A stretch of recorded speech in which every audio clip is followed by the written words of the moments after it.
Hi, my name is Alan DeWolf. I'm the CEO of Boss Tools. What makes this tool successful and does what it does is two things. It's the design of that grinder that I use and that chainsaw disc. I've got a new motor that I'm putting in that tool. It's a faster motor, it's got more torque, it's got more power, and it's taken this tool to the next level. But the other element to this is the chainsaw disc. But what we found was if I take that chainsaw blade, I change it. I make it round, I make it small, I make it 2 inches. I change the dynamics of that chainsaw blade, and I make it to where it can be extremely controllable. And here's how that works. The cutter tooth is the thing that makes all of this stuff work. We developed a tooth that could cut the density of a hoof. Now, the reason that it's so controllable is because of the depth gauge and this ramp. What's happening is that every time that little depth gauge hits, it makes that tooth bounce. It makes it bounce. Every time it hits, it's going to bounce. So you get it going fast enough, and really what you do is that the whole chain is riding on that gauge right there. It's going so fast that it's staying up just above that tooth.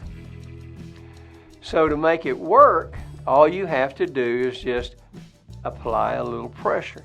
You're going to get it out of that circular motion where it's not wanting to make contact, and you can push on that just ever so slightly to make it engage. And so what that means is that you now have the confidence to know that that chain disc is not trying to take control of the tool. It's not going to cut if you don't put some pressure on it. If on a regular chainsaw blade, you put it on a log, it's designed to cut. It's going to cut hard. Not so with the chain disc. It doesn't want to engage until you put a little bit of pressure on that blade. So it's the combination of those two things. Now you can get a lot of different options on how that blade's going to cut. So what you're really doing is that as you begin to use the tool and you go through the little bit of learning that you're going to have to go through, you're really kind of saying, well, if I do that blade's going to do this, and the result on that hoof is going to be this. So you're really learning how you're going to move it around. And you have to understand that when you use this blade, because of the fact that it is so easy to use, everything is a flicking motion.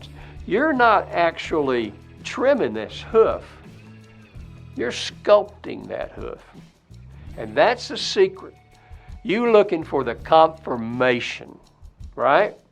What you're trying to do is remove the material that's on that hoof that don't belong.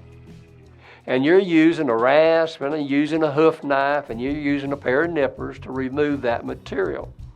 And that's what my tool does. It removes material. So you're going to be able to remove that material looking for that confirmation because you're doing it by sight with your hand tools. That hoof knife don't have a depth gauge on it, so you're doing it by sight. You're doing it by experience. Same thing with this tool. Only difference is this tool will get you there quicker. It's easier to use. What we find is that our people who are using the tool start from the inside. They'll start at the frog. They work that sole area. They get that sole down to where they're looking for, what they're looking for. And as they do that, they just keep going to the outside wall, just kind of floating that tool all the way around, sculpting that thing where it all looks nice and even. And by the time they get through, they don't need a pair of nippers to finish the job. They've already taken that outside wall. They've made it all work the way they wanted to, just with this one tool. Well, that's the story of what makes this tool work. It's a combination of the Hoof Boss and that chain disc. I hope you'll look through the website and look for the additional information that we've got here that will give you a bit more information if that's what you're looking for. But Just wanted to share that with you. Thank you.